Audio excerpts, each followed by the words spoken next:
Tous et bienvenue, Madame la Ministre. On est extrêmement heureux de vous accueillir aujourd'hui et de vous présenter un certain nombre de nos travaux, mais d'abord de vous écouter. Et ensuite, je dirai quelques mots et je passerai la parole à mes collègues. Bonjour à tous, cher Gilles, mesdames, messieurs. Moi aussi, je suis très contente d'être là pour introduire ce séminaire sur un sujet qui est absolument fondamental, qui est en fait le sujet du vivre ensemble.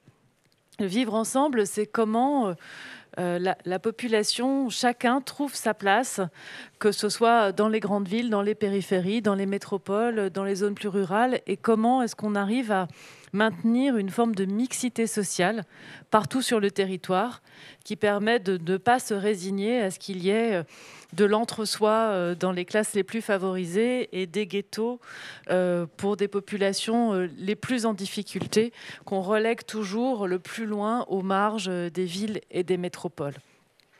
Et pour répondre à cette question, il faut analyser et connaître. Et donc je suis très reconnaissante à France Stratégie et aux travaux qui ont été conduits qui permettent de montrer ce qu'il se passe aujourd'hui sur le territoire. Et moi, j'en retiens deux points importants que je voulais signaler en introduction avant que le séminaire se déploie. Le premier, c'est que le logement social, depuis une vingtaine, une trentaine, une quarantaine d'années, c'est mieux réparti sur le territoire et concourt à la mixité sociale, la construction du logement social. La construction du logement social est l'une des priorités des gouvernements successifs. Elle a trouvé sa place dans la loi SRU de 2000, qui prévoit 25% de logements sociaux dans toutes les zones tendues. Nous sommes au bilan, à l'anniversaire de cette loi, avec beaucoup de débats pour savoir comment la faire évoluer. Et je sors ce matin d'une réunion avec les associations de collectivités, notamment les associations du bloc communal, AMF, ADCF, mais aussi Association des maires ruraux. Et il y a finalement un consensus important sur cette loi SRU pour dire qu'elle doit être prorogée. Et c'est ce que nous allons faire dans le projet de loi du gouvernement 4D, décentralisation, différenciation, déconcentration et décomplexification, qui vient de partir au Conseil d'État. Et donc les travaux que vous allez présenter montrent que la construction de logements sociaux s'est mieux répartie sur le territoire. Ça a commencé avant la loi SRU, ça a continué sous la période SRU. Et c'est très important parce que ça permet d'avoir du logement social partout en France. Mais la deuxième partie des travaux est également intéressante parce qu'elle montre que la construction de logements sociaux par elle-même ne suffit pas et que la question, c'est aussi de savoir qui habite où dans les logements sociaux. Et plus globalement, qui habite où dans nos villes, dans nos quartiers, dans nos métropoles. Et ça pose la question des attributions de logements sociaux, qui est une question qu'on va également rouvrir dans la loi 4D, parce que, en fait, 70% des Français sont éligibles au logement social, ce qui est une très bonne nouvelle, et ce qui veut dire qu'on a une marge très importante, finalement, dans qui habite où dans le logement social.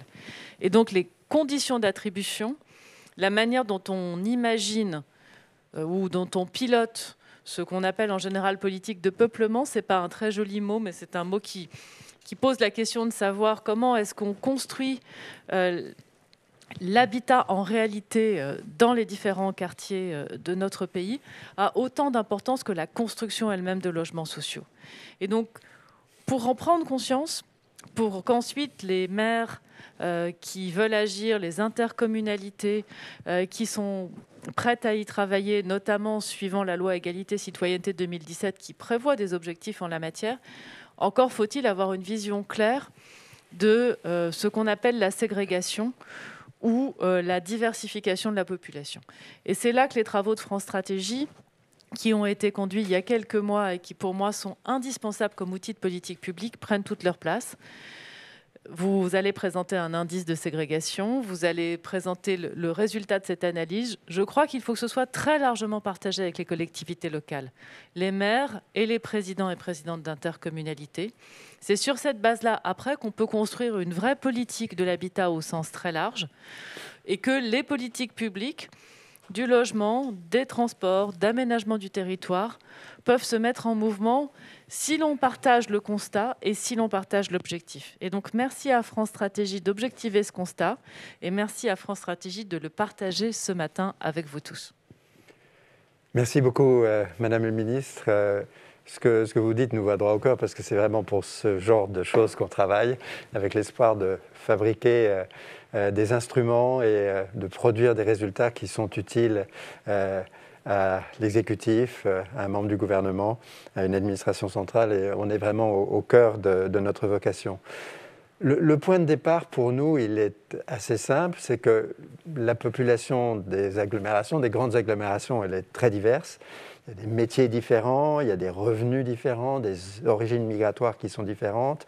Le statut au regard de l'occupation d'un logement social est différent. Et il y a donc une forme de mixité sociale. Mais on sait très bien que dans une agglomération, d'une commune à l'autre ou d'un quartier à l'autre, nous n'allons pas avoir partout la même composition. Et nous avons voulu regarder ça d'un petit peu plus près. Ce que les chercheurs appellent ségrégation résidentielle, on va y revenir de manière plus détaillée dans un instant. Au fond, ça consiste à savoir comment se répartissent sur le territoire de l'agglomération les différentes catégories de population. Et c'est donner des instruments pour répondre à des questions qui sont finalement des questions très simples. Est-ce que les ménages de conditions sociales ou d'origine migratoire différentes vivent dans des quartiers différents ou sont dans les mêmes quartiers ? Est-ce que la mixité sociale des quartiers est aujourd'hui moins forte ou plus forte que dans les années 90 ? Ou encore, est-ce que la répartition des différentes catégories sociales, cadres, ouvriers, immigrés, est plus homogène à Paris ou à Marseille ? On essaye de répondre et de donner des instruments pour répondre à ce genre de questions. Les raisons qui nous ont conduits à regarder ça de près, c'est que c'est devenu un thème absolument majeur de la vie publique, avec même déjà à la fin des années 70, les premières interrogations sur le ghetto français, sur l'apartheid scolaire, des inquiétudes sur la cohésion de notre société. France Stratégie avait publié il y a quelques années un ensemble d'études regroupées autour du titre « Ligne de faille » et qui pointait dans cette direction et dans l'inquiétude qu'on pouvait avoir sur l'existence de failles dans la société. Beaucoup d'entre nous ont gardé en mémoire très vive les émeutes de 2005, qui étaient un choc considérable. Et puis, il y a eu bien sûr les manifestations des Gilets jaunes, les débats très fréquents dans les médias et dans l'opinion autour de la question du séparatisme. Et tout ceci accrédite l'idée qu'il faut s'intéresser aux questions de fracture territoriale et qu'il faut essayer de comprendre si, oui ou non, nous avons des mondes qui s'ignorent. Et c'est ce que nous avons voulu regarder, nous, d'un petit peu plus près, avec en ligne de mire ce que vous disiez implicitement, c'est-à-dire un intérêt pour l'égalité des chances, qui peut être compromise par certaines inégalités dans les quartiers. Le langage courant le dit bien aujourd'hui, puisque quand on dit quartier, on ne parle pas de tous les quartiers, on parle de certains quartiers. Et c'est de ça aussi que nous voulons essayer de donner la mesure. Notre vocation, c'est d'éclairer ce type de questions avec des études qui sont rigoureuses, qui sont documentées, pour que les décideurs publics comme vous, et plus largement l'opinion, puissent s'approprier une connaissance fine des sujets. Et vous verrez qu'aujourd'hui, nous présentons un instrument qui incarne ça, un instrument de visualisation des données, qui est accessible à absolument chacun. Toute personne qui le veut va sur le site de France Stratégie, on vous donnera les détails tout à l'heure, et en quelques clics a accès à un outil de visualisation des données extrêmement puissant qui permet de répondre à beaucoup de questions à une maille extrêmement fine. L'originalité de ce que nous faisons, c'est que nous avons pu faire des données de très long terme, de l'ordre du demi-siècle, puisque sur l'analyse intercommunale, nous avons des données depuis 1968. Et puis, sur l'analyse entre quartiers, nous avons des données depuis 1990. Et donc, on a vraiment une vision longue des évolutions. Nous avons pris comme parti d'étudier ces phénomènes dans toutes les unités urbaines de plus de 100 000 habitants. Donc, ça en fait 55. Il y a la moitié des Français qui vivent dans ces agglomérations en France métropolitaine. Et c'est ça, donc, le cœur de ce que nous allons vous présenter aujourd'hui. Alors, je vais passer la parole dans quelques instants dans l'ordre à Pierre-Yves Cusset, Clément d'Herbécourt et Alban Georges, qui vont vous présenter successivement différents volets de nos études et l'instrument de visualisation des données. Mais ils n'ont pas été les seuls à concourir pour qu'on réussisse à faire tout ça. Il y a un de nos collègues qui est maintenant ailleurs, qui a beaucoup contribué, que je veux citer, qui est Hugo Beton. Et puis, nous avons, comme c'est très souvent le cas, travaillé avec beaucoup d'autres interlocuteurs, beaucoup d'autres unités qui font de la recherche, qui font des chiffres, qui font de la statistique. Je voudrais juste citer l'INSEE, évidemment, l'ADEP à l'Éducation nationale, la DHUP, le STES, l'ANRU, le CGET, et puis beaucoup de chercheurs qui, à un moment ou à un autre, sont rentrés dans la boucle et ont aidé à comprendre les phénomènes que nous identifions, à poser les bonnes questions et, je pense, à donner sur cette base-là des éléments nouveaux de connaissance de la situation que connaît notre pays. Je vais passer donc la parole à Pierre-Yves. C'est à toi. Merci Gilles, bonjour à tous. Alors dans cette première partie, je vais vous présenter les grandes évolutions depuis 1990 de la ségrégation résidentielle avant de faire des focus sur le logement social qui seront faits par Clément. D'abord, donc, ça a déjà été un petit peu dit, qu'est-ce que c'est que cette ségrégation? Alors il y a eu pas mal de débats ici en interne sur le terme qu'on employait, parce que c'est vrai que le terme ségrégation désigne souvent quelque chose qui est dans l'esprit des gens, quelque chose de subi, de relégation. Nous, quand on utilise le terme ségrégation, c'est dans un sens neutre. Ça désigne simplement le caractère inégal de la répartition de la population dans l'espace. Donc c'est un phénomène qui peut être subi, mais qui peut être aussi choisi. Le champ de notre étude, ça a été dit également, c'est les unités urbaines de plus de 100 000 habitants. Alors qu'est-ce que c'est qu'une unité urbaine? En gros, c'est une agglomération, c'est-à-dire un ensemble de communes. Donc ce n'est pas une seule commune, ce n'est pas une seule ville. C'est un ensemble de communes qui sont reliées entre elles par la continuité du bâti. Donc ça veut dire en gros qu'il n'y a pas d'espace creux entre les différentes villes qu'on observe. Et donc effectivement, on a observé ce type de phénomène, donc cette répartition des catégories de la population. On l'observe soit entre communes d'une unité urbaine, donc c'est ce qu'on appelle en intercommune, donc ça on le fait depuis 1968. On ne va pas vous présenter cette analyse-là aujourd'hui, mais elle est disponible sur le site de Data Visualisation et elle est disponible également dans le document de travail. La deuxième chose qu'on fait, c'est qu'on analyse cette ségrégation en interquartiers depuis 1990. Alors, qu'est-ce que sont ces quartiers? En fait, c'est un découpage qui est propre à l'INSEE, qui s'appelle un IRIS, et qui a l'avantage de regrouper un nombre à peu près équivalent d'habitants à chaque fois. Donc, pour nous, c'est important. Et donc, ce nombre, c'est à peu près 2500 habitants. Donc, si une commune fait moins de 2500 habitants, il y a un seul IRIS. Et en général, quand elle fait plus de 2500 habitants, elle est découpée en quartiers qui font à peu près 2500 habitants. Et donc ensuite, les dimensions que l'on va étudier dans le cadre de cette analyse, elles sont multiples. Ça peut être l'âge, ça peut être la catégorie sociale, ça peut être le statut d'activité, ça peut être le statut d'occupation du logement, c'est-à-dire est-ce qu'on est propriétaire, est-ce qu'on est locataire du privé, locataire du parc social. Ça peut être l'origine migratoire, ça peut être le niveau de vie. Alors les données sous-jacentes qu'on utilise, ce ne sont pas des données qu'on a créées, on exploite une base de données. Et la base principale qu'on exploite, c'est la base Saphir de l'INSEE, qui est en gros une base harmonisée des recensements depuis 1968.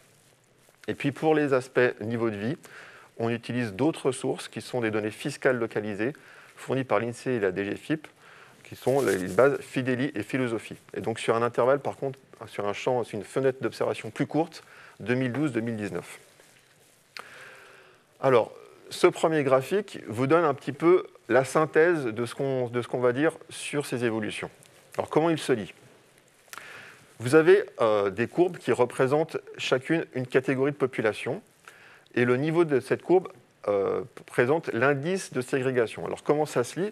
Si je prends par exemple le point le plus en bas à gauche, je me situe en 1990, j'observe les 25-54 ans qui sont ouvriers employés, et je me situe autour de 20%. Qu'est-ce que ça veut dire? Ça veut dire qu'il faudrait que je déplace 20% des ouvriers et employés de 25-54 ans et que je les déplace d'un quartier à l'autre si je voulais avoir la même proportion d'ouvriers et employés dans tous les quartiers d'une unité urbaine. Donc là, ces courbes, ce sont des moyennes pour l'ensemble des unités urbaines de plus de 100 000 habitants. Et vous avez ces évolutions. Alors, plusieurs choses sautent aux yeux. D'abord, une extrême stabilité des indices des différentes catégories, sauf une. c'est la catégorie, donc celle qui se distingue, c'est celle qui est en bas et qui diminue fortement, c'est celle des ménages locataires HLM, donc en gros des logements sociaux. Donc il va vous en être parlé de manière beaucoup plus détaillée tout à l'heure, donc je passe un petit peu là-dessus. Ce qui saute aussi aux yeux, c'est qu'il y a une hiérarchie des niveaux de ségrégation, c'est-à-dire que les catégories sociales ne sont pas ségrégées, c'est-à-dire ne sont pas inégalement réparties de la même façon. Et vous voyez typiquement que les ouvriers employés sont assez peu inégalement répartis, donc ça veut dire qu'on trouve des ouvriers employés dans à peu près tous les quartiers. À l'inverse, si vous prenez les courbes en haut, enfin juste en dessous des courbes logements sociaux, ce sont les 0-18 ans qui sont enfants de cadres et chefs d'entreprise, ou les 0-18 ans qui sont immigrés ou enfants d'immigrés d'origine extra-européenne. Donc vous voyez que ce sont deux catégories qui sont nettement plus ségrégées, donc nettement plus inégalement réparties que la catégorie des ouvriers employés d'âge actif, disons. Donc vous avez dans ce graphique une sorte de synthèse un petit peu des évolutions qui sont marquées avant tout par la stabilité, sauf pour le logement social. Donc ça, je passe puisque je vais en parler tout de suite. Donc là, on va faire un focus d'abord sur les catégories sociales. Donc ici, vous avez toujours ce fameux indice de ségrégation qui vous est représenté, mais uniquement cette fois-ci pour les ouvriers et employés âgés de 25-54 ans. Et là, chaque courbe représente un type d'unité urbaine. Donc vous avez en haut l'unité urbaine de Paris. Alors on l'a mis à part, l'unité urbaine de Paris, parce que déjà, elle se distingue des autres par ses évolutions, mais surtout parce qu'elle est énorme par rapport aux autres. L'unité urbaine de Paris, ce n'est pas Paris intramuros. L'unité urbaine de Paris, c'est 400 communes, c'est 10 millions d'habitants, c'est quasiment l'Île-de-France. Donc c'est une catégorie en soi, et puis c'est quasiment un tiers de notre échantillon. Donc vous avez l'unité urbaine de Paris qui se distingue et où on voit que la ségrégation a plutôt tendance à augmenter, donc de ces ouvriers employés, alors que dans les autres catégories d'unités urbaines, c'est-à-dire celles qui sont entre 100 et 200 000 habitants, celles qui sont entre 200 000 et 500 000 habitants, ou celles qui sont de plus de 500 000 habitants hors Paris, vous avez une assez grande stabilité de ces indices. L'autre chose que l'on remarque immédiatement, c'est que, s'agissant des ouvriers employés, plus la taille de l'unité urbaine augmente, plus la ségrégation est importante, en tendance. Bien sûr, encore une fois, pour chaque courbe, on est sur des moyennes, sauf bien sûr pour Paris. Même type de graphique, cette fois-ci pour les cadres et chefs d'entreprise. Donc, première chose qu'on remarque, c'est que les niveaux de ségrégation sont plus élevés que pour les ouvriers employés. Si je repasse juste avant, vous voyez qu'il y a un saut assez important. Et vous voyez aussi la divergence d'évolution entre l'unité urbaine de Paris, où la ségrégation des cadres et chefs d'entreprise augmente, et les autres unités urbaines où elle a plutôt tendance à diminuer. Et notamment dans les unités urbaines, d'ailleurs c'est vrai d'ailleurs de tout l'état d'unité urbaine, sauf celle de Paris. Et en moyenne, c'est assez stable, ce qui prouve aussi, donc la moyenne c'est le pointillé, ce qui prouve aussi que l'unité urbaine de Paris a un énorme impact en fait sur la moyenne de ce qu'on regarde, puisqu'encore une fois c'est un tiers de notre échantillon. Donc les messages, bon, j'ai dit, donc je ne reviens pas dessus.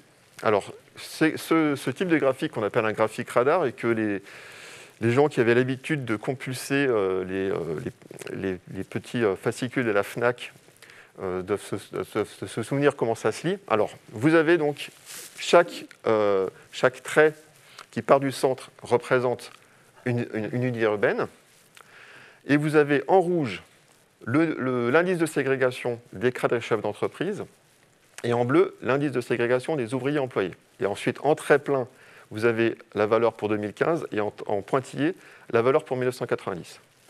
Alors, qu'est-ce qui saute aux yeux? Premièrement, que partout, les cadres et chefs d'entreprise sont plus ségrégés, donc plus inégalement répartis que les ouvriers employés. Vous voyez, il n'y a pas que la moyenne, hein, c'est vrai partout. Et donc là, c'est uniquement les unités urbaines de plus de 200 000 habitants, mais si je passe à la diapositive suivante, c'est vrai aussi des unités urbaines de 100 à 200 000 habitants. Pardon. Deuxième chose qu'on remarque, c'est qu'il y a une relative stabilité, mais que presque partout, pour les cadres, ça a tendance à légèrement diminuer. Il y a des exceptions, et notamment Paris fait exception à cette règle.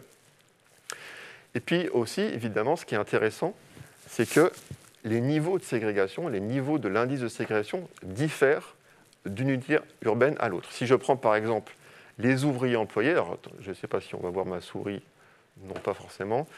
En tout cas, vous voyez sur la droite, Voilà, merci. Voilà, sur la droite, vous voyez ici d'où elle lance, un niveau extrêmement faible de ségrégation des ouvriers employés, alors que juste à côté, sur le graphique, mais pas géographiquement évidemment, à Grenoble, le niveau est plus élevé. Donc ça veut dire que les personnes qui sont dans telle ou telle unité urbaine vont pouvoir, avec ce type d'outil, et encore plus avec l'outil de data visualisation, se comparer à ce qui peut se passer dans d'autres unités urbaines. Donc voilà, c'est des choses du même ordre dans les unités urbaines de 100 à 200 000 habitants, avec, encore une fois, une assez grande variété du niveau de ces indices. Deuxième catégorie à laquelle on s'est intéressé, c'est la catégorie donc, de l'origine migratoire. Donc, qu'est-ce qu'on a observé? D'abord, on a regardé les immigrés d'origine européenne et leurs enfants. Ce qu'on observe, c'est qu'ils sont répartis de façon très homogène entre les quartiers des unités urbaines. C'est-à-dire qu'il n'y a pas de quartier qui serait spécifique à ce type de population. Ce n'est pas le cas des immigrés d'origine extra-européenne, qui sont beaucoup plus inégalement répartis. Ça a été déjà un petit peu montré sur le premier graphique. Mais contrairement à peut-être une idée reçue, ils sont plutôt un peu moins inégalement répartis en 2017 qu'ils ne l'étaient en 1990. Et donc, on va revenir là-dessus. Prenons donc l'indice de ségrégation des immigrés d'origine extra-européenne. Vous voyez que les courbes sont quasiment toujours décroissantes. Donc là aussi, on a les unités urbaines par taille. Et donc là, on a exactement le contraire en termes de hiérarchie des niveaux de ce qu'on observait pour les ouvriers employés et pour les cadres. C'est-à-dire que plus l'unité urbaine est grande, plus le niveau de l'indice est faible. Et donc, finalement, c'est dans l'unité urbaine de Paris qu'il est le plus faible, ce qui n'est pas forcément quelque chose qu'on a en tête. Et en fait, dans les plus petites unités urbaines, donc là, en rouge, vous avez les unités urbaines de 100 à 200 000 habitants, on partait d'un niveau extrêmement élevé de ségrégation, donc d'inégale répartition, et on voit que ce niveau a largement diminué. Et en moyenne, donc le trait en pointillé, il a diminué. Donc là, je vais vous donner un exemple sur l'unité urbaine de Paris. Alors, cette carte présente plusieurs avantages, je vais vous décortiquer un petit peu. Donc, vous avez à gauche l'unité urbaine de Paris en 1990, à droite l'unité urbaine de Paris en 2017. Première chose qu'on constate, c'est bien que l'unité urbaine, c'est beaucoup plus grand que Paris intramuros. Ça s'étend très très loin. Et donc, Paris intramuros, c'est ce qui est au milieu, là, juste là. Et donc, tout le reste, c'est le Val-de-Marne, la Seine-Saint-Denis, le 92, etc. Donc, c'est quasiment, vous voyez, de la taille de l'Île-de-France. Alors, que représente ce code couleur? En fait, vous avez le taux d'immigrés d'origine extra-européenne moyen. En 1990, on est à 13%. En 2017, on est à 23%. Quand on est bleu, ça veut dire qu'on est en dessous de ce taux. Quand on est rouge, ça veut dire qu'on est au-dessus de ce taux. Et plus on est foncé, plus on s'éloigne de la moyenne. Et donc, quand on est en bleu foncé, ça veut dire qu'on est très en dessous du taux. Et quand on est en rouge foncé, on est très au-dessus. Donc, typiquement, ici, par exemple, là, dans l'Ouest, on est entre 0 et 50% du taux. Ça veut dire qu'on est entre 0 et 6,5% de personnes de 25-54 ans qui sont immigrées d'origine extra-européenne. Et quand on est dans le rouge, donc on est à 100%, plus de 100%, et donc potentiellement 2 fois plus que la moyenne, 3 fois plus que la moyenne. Et donc l'observation de ces deux cartes montre que la répartition, elle est à peu près du même ordre d'homogénéité en 1990 et en 2017. C'est-à-dire qu'on n'a pas une image plus contrastée à droite qu'à gauche, je dirais même que c'est plutôt le contraire. C'est-à-dire qu'on a des couleurs plus pâles. Donc si ces couleurs sont pâles, ça veut dire qu'on est proche de la moyenne dans davantage de quartiers. Et donc la carte suivante, elle vous montre les taux bruts. Donc là, on ne se réfère pas à la moyenne, on regarde dans chaque quartier à combien de pourcentage d'immigrés d'origine extra-européenne on est. Et là, on voit bien qu'il y a une évolution, puisque en 1990, on est massivement sur du jaune, donc ça veut dire qu'on est dans beaucoup de quartiers dans des proportions comprises entre 0 et 10%, orange entre 10 et 20%, alors que dans la carte de droite, qui représente l'année 2017, on a beaucoup plus de couleurs mauve, violette, ça veut dire que le taux a bien augmenté. Donc, cette moyenne, elle passe de toute façon de 13 à 23%, et donc ça, on voit bien qu'il y a deux approches en fait, de ce phénomène de ségrégation.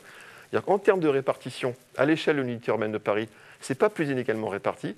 Simplement, on parle d'une population dont les effectifs ont augmenté de 80% sur la période, mais cette augmentation s'est faite de manière relativement homogène, contrairement peut-être à ce que les gens ont en tête. Alors, intéressons-nous maintenant au niveau de vie. Alors, sur ce graphique un petit peu peut-être compliqué, donc vous avez des groupes de barres. Chaque groupe représente ce qu'on appelle un vintile de niveau de vie. D'accord ? Donc, si je me situe complètement à gauche, je suis sur les ménages qui font partie des 5% les moins riches de l'unité urbaine. Si je me situe totalement à droite, je suis sur les 5% des ménages au niveau de vie le plus élevé. Et donc chaque barre représente, c'est toujours mes catégories d'unité urbaine par taille, donc 100 à 200 000, 200 000 à 500 000, 500 000 et plus hors Paris et Paris. Première chose qui saute aux yeux, Paris, vous voyez que la barre est toujours plus élevée, ça veut dire que l'indice de ségrégation de chacune des sous-catégories de niveau de vie est plus élevé qu'ailleurs. Ça veut dire que dans l'unité urbaine de Paris, les ménages de niveau de vie différents ont tendance à vivre plus séparément que dans les autres unités urbaines. Et puis la deuxième chose qu'on observe plus globalement, c'est une sorte de courbe en U. Ça veut dire que lorsque vous êtes un ménage très pauvre ou très riche, vous êtes plus inégalement réparti que quand vous êtes un ménage qui se situe au cœur en fait, de la distribution des niveaux de vie. Donc ça, c'est quelque chose qu'on peut vous montrer sur ce graphique. Toujours mon graphique radar. En rouge, vous avez les 5% les plus aisés, donc des ménages. En bleu, les 5% les plus pauvres. Et en jaune, les 5% qui sont au-dessus de la moyenne, donc ça veut dire en gros des gens qui ont des niveaux de vie médians. Quand on a un niveau de vie médian, on n'est pas ségrégé. Ça veut dire que les gens de niveau de vie médian, on en trouve dans tous les quartiers. Quand on est dans les 5% les plus aisés, au contraire, on est beaucoup plus ségrégé. Donc c'est vraiment le groupe le plus ségrégé dans notre sens à nous, c'est-à-dire inégalement réparti. Avec là aussi des niveaux qui varient d'une unité urbaine à l'autre. Là, on voit par exemple Paris se distinguer des autres, mais également Rouen. Donc là, on est quasiment à des indices de ségrégation de 50%. Ça veut dire qu'il faudrait déplacer 50% des ménages, les 5% les plus aisés, d'un quartier à l'autre, si on voulait avoir le même pourcentage de ménages très aisés dans tous les quartiers. Donc, vous voyez que les ménages les plus aisés les 5% les plus aisés sont légèrement plus ségrégés, donc plus également répartis que les 5% les plus pauvres, mais que globalement, en tout cas, plus on se rapproche de la médiane des niveaux de vie, moins on est inégalement réparti. Vous avez le même type de graphique pour les unités urbaines de 100 000 à 200 000 habitants. Donc je ne le commente pas, s'il y a des questions, on pourra y revenir. Donc pareil, vous verrez qu'il y a une certaine diversité des situations d'une unité urbaine à l'autre. Voilà, donc pour résumer ces grandes tendances depuis 1990, je dirais qu'il y a une grande stabilité des indices de ségrégation des différentes catégories de population qu'on observe, sauf la catégorie ménage locataire HLM que Clément va discuter dans un instant. Et puis qu'on a des indices de ségrégation qui varient aussi d'une catégorie à l'autre, avec des catégories qui sont plus inégalement réparties que d'autres. Voilà, je ne sais pas s'il y a des questions. Oui, donc pour l'instant, on a une question de Frédéric, qui est en fait une question qu'on s'est nous-mêmes posée, et qui nous demande, il nous explique qu'il n'a pas très bien compris comment la part des immigrés a pu augmenter, mais alors qu'en même temps, leur ségrégation est restée stable.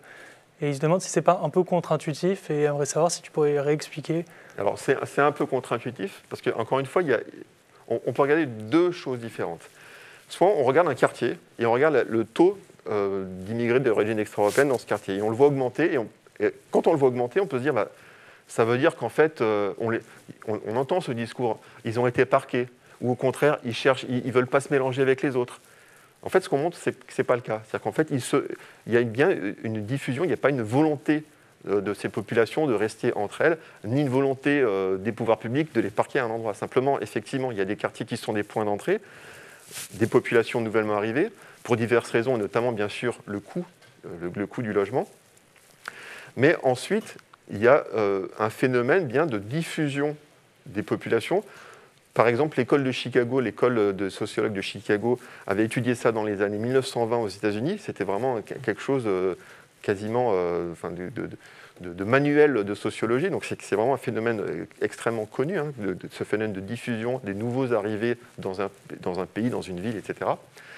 Et donc, effectivement, ce qu'on observe, c'est que la répartition entre les quartiers n'est pas plus inégale aujourd'hui qu'elle l'était hier, mais effectivement, ce qu'on appelait, alors on ne l'a pas détaillé ici, mais dans le document de travail, vous trouverez un autre indice qu'on appelle indice de concentration, qui vous dit, par exemple, je regarde les ouvriers, et je prends un ouvrier au hasard, et je me dis quel est le pourcentage d'ouvriers qui vivent dans son quartier.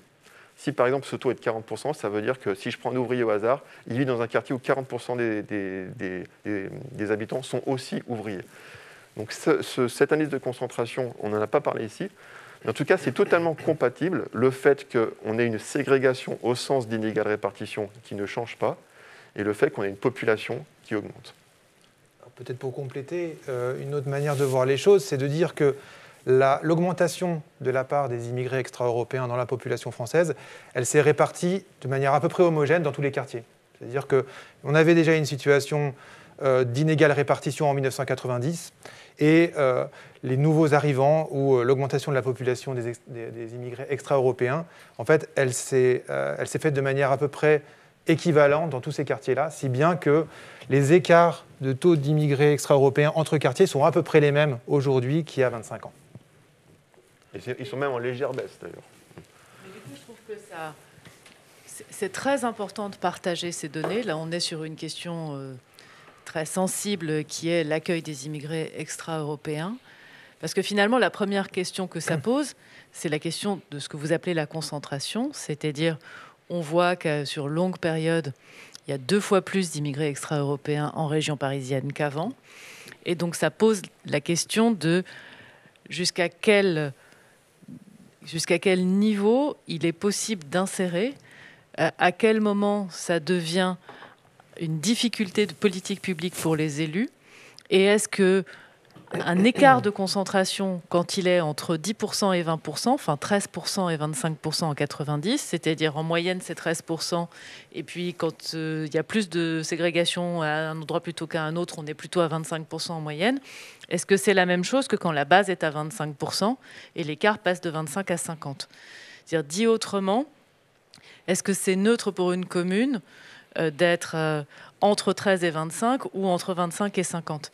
Et si ce n'est pas le cas, quelle conclusion de politique publique en tirer ? Et pour moi, évidemment, la conclusion n'est pas il faut arrêter d'accueillir des personnes qui arrivent, parce que ça, c'est notre politique générale. C'est plutôt comment est-ce qu'on peut être plus proactif dans une politique d'accueil mieux répartie. Auquel cas, la question de la répartition, elle se pose parce qu'on accueille plus de personnes qu'avant. Et donc, c'est ces sujets-là qui sont très bien objectivés par le travail que vous avez mené, mais qui posent ensuite des questions de politique publique qui sont des questions pour les décideurs, qui sont comment est-ce que je fais en sorte que les différentes populations continuent à se mélanger, vivre ensemble, évoluer dans de bonnes conditions à l'échelle d'une commune ou d'un quartier. Et donc, il faut regarder à la fois la valeur absolue et la valeur relative. Et moi, ma position sur le sujet, c'est que ces données devraient être appropriées politiquement à l'échelle locale. Il faut que ça fasse partie du débat local. Parce qu'en fait, c'est au moins aussi important que de savoir est-ce qu'on construit des logements ou pas, où est-ce qu'on les construit, est-ce que ce sont des logements sociaux ou des logements libres, quelle est la politique d'accession à la propriété, etc. Parce que si on ne part pas du bon diagnostic, alors effectivement, on peut partir dans toutes les controverses, toutes les polémiques, toutes les mises en cause, toutes les accusations qui à un moment sortent des principes républicains et du vivre ensemble.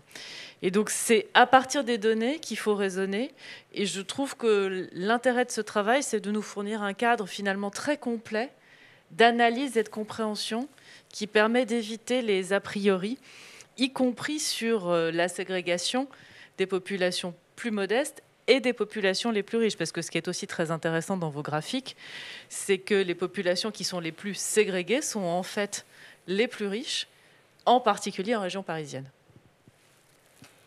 On a toujours une question, mais peut-être un point plus de clarification sur la définition qu'on a des immigrés d'origine extra-européenne et si leur ségrégation reste la même lorsqu'on inclut également les enfants d'immigrés. Oui. Alors, les immigrés d'origine extra-européenne, c'est la définition INSEE classique. Un immigré, c'est une personne née étrangère à l'étranger. Voilà. Et ensuite, extra-européens, ça veut dire des personnes qui sont nées dans un autre pays qu'un pays d'Europe. Voilà, c'est ça. Ensuite, effectivement, on a regardé ce type de phénomène sur les moins de 18 ans. Alors, donc, nous, on dispose de données du recensement. Dans le recensement, on ne demande pas aux gens quelle est l'origine de leurs parents. En revanche, on connaît l'ensemble des individus qui sont dans le ménage. Et donc, sur les moins de 18 ans, comme on sait qui sont les parents de ces moins de 18 ans, quand les enfants de moins de 18 ans vivent avec leurs parents, on peut savoir si ces moins de 18 ans sont soit eux-mêmes immigrés, soit enfants d'une personne immigrée. Et donc, effectivement, on a regardé ce type de phénomène sur les moins de 18 ans, enfants d'immigrés. Sur l'évolution des indices, donc les niveaux des indices de ségrégation sont plus élevés que pour les parents. Ça, c'est le premier élément, pour répondre à la question. Deuxième élément, l'évolution est du même ordre, c'est-à-dire qu'on a plutôt une tendance à une baisse des indices de ségrégation. Et troisième élément, sur la part que représentent ces jeunes, elle est plus importante. J'ai donné le chiffre tout à l'heure pour Paris, donc en gros à peu près l'Île-de-France. Hein. On est à 23% pour les 25-54 ans d'origine extra-européenne. Si on prend les moins de 18 ans, donc qui vivent avec au moins un parent immigré d'origine extra-européenne, on est à 37%. Donc on est sur des niveaux nettement plus élevés que les parents, avec une augmentation aussi assez importante. Mais en tout cas, sur l'indice de ségrégation proprement dit, on est bien sur une évolution qui est soit stable, soit légèrement décroissante. Là, j'aurais une question plus pour Clément, qui nous vient de la part de Jean, et concernant la ségrégation des niveaux de vie, il nous demande s'il n'y a pas un problème de volume. Les moins aisés et les plus riches étant moins nombreux, il est peut-être normal qu'ils soient moins bien répartis. Alors, justement, on a une méthode où chaque groupe de revenus représente le même nombre d'habitants. Donc, si vous voyez sur ce graphe, on a bien les 5% les plus pauvres en bleu, les 5% les plus aisés en rouge et les 5% au-dessus de la médiane en jaune. Ce qui veut dire que non, on a justement pris des groupes de taille homogène dans toutes les agglomérations pour que ces groupes représentent 5% de la population. Donc, quand on compare après les indices de ségrégation entre eux ou les indices de concentration, on a bien des chiffres qui sont comparables et on peut en effet conclure que dans certaines zones, ce sont plutôt les plus aisés qui sont plus ségrégés, tandis que dans d'autres, ce sera les 5% les plus modestes. Donc, on a une autre question où là, malheureusement, j'ai peur qu'on ne puisse pas vraiment y répondre, mais quand même, il y a Thierry qui nous demande s'il est possible de comparer ces indices avec d'autres pays dans l'Union européenne et sur les mêmes critères. Alors, sur la comparaison avec d'autres pays de l'Union européenne, on n'a pas regardé, il me semble. Hein. Enfin, on avait un petit peu regardé sur ce qui s'était passé, enfin, sur des travaux du même type aux États-Unis, sachant que ces travaux, en fait, ils viennent massivement en fait, de travaux américains au départ, avec une question qui est la ségrégation des Noirs et des Blancs. Enfin, c'est-à-dire l'inégale répartition aux États-Unis des Noirs et des Blancs. Et donc, on avait regardé l'indice de ségrégation des Noirs aux États-Unis. Il se situe à des niveaux plus élevés que, par exemple, l'indice de ségrégation des immigrés d'origine extra-européenne, pour essayer de trouver quelque chose d'un petit peu comparable, alors même que la maille la plus fine est plus grosse là-bas que chez nous. Donc on appelle ça les census tracts aux États-Unis. Donc, l'équivalent un petit peu de nos iris, ce serait des unités de 4000 habitants, alors que nous, on est sur 2500. Et donc, plus vous avez une maille fine, plus l'indice de ségrégation mécaniquement augmente, est tiré vers le haut. Donc, aux États-Unis, alors même qu'on a une maille plus lâche, on a des indices de ségrégation plutôt plus élevés que des populations qui seraient un petit peu comparables. Mais encore une fois, c'est très compliqué de comparer des situations avec des populations qui ne sont pas les mêmes, en fait. Je ne sais pas si Clément, tu veux... Non, très bien. Il n'y a plus de questions ? En fait, on a surtout des questions, mais plus pour la deuxième partie. D'accord. Donc, c'est peut-être l'occasion de passer à la deuxième partie. Passons à la deuxième partie. Donc, je vais vous parler de répartition des logements sociaux et de mixité sociale. Plus précisément, je vais vous présenter les conclusions du point de vue qui est là, que nous avons publié aujourd'hui et que vous trouverez sur notre site, qui s'est intéressé à la question suivante. Est-ce que la meilleure répartition des logements sociaux a fait progresser la mixité sociale ? Donc, pour ce point de vue, cette nouvelle publication, on est parti d'un constat qui a déjà été évoqué par Pierre-Yves, qu'on avait fait lors de notre publication en juin dernier, à savoir que la répartition des logements sociaux est de plus en plus homogène entre quartiers depuis les années 1990, et c'est vraiment un phénomène massif qu'on n'observe pas sur les autres catégories de population. Et donc on a voulu se demander ce qui a expliqué ce phénomène, notamment est-ce que les dispositifs publics ont aidé à mieux répartir les logements sociaux. Donc on pense évidemment à la loi SRU qui a fixé un objectif de construction de logements sociaux pour arriver à 20%, puis aujourd'hui à 25% de logements sociaux dans toutes les communes. On pense également à la rénovation urbaine avec les projets ANRU qui ont abouti à, dans certains quartiers, détruire des logements sociaux pour reconstruire des logements plus mixtes du point de vue de l'habitat. Et puis on a voulu aussi se demander quelles sont les conséquences de la meilleure répartition des logements sociaux en termes de mixité sociale, puisque c'est quand même l'objectif final de toutes ces lois. Alors, Pierre-Yves l'a déjà évoqué tout à l'heure, donc je vais vous donner quelques détails de plus sur le fait qu'on observe depuis au moins une trentaine d'années une meilleure répartition des logements sociaux entre quartiers. C'est un phénomène qui est vraiment massif, puisque entre 1990 et 2017, on a une baisse de l'ordre de 12 points de l'indice de ségrégation des logements sociaux. Vous voyez ici sur ce graphique les différentes courbes selon la taille des unités urbaines. On voit que la tendance est générale, elle s'observe dans toutes les unités urbaines, à peu près au même rythme. Et donc on a à peu près toujours entre 12 et 15% de baisse de l'indice sur 25 ans ou 27 ans.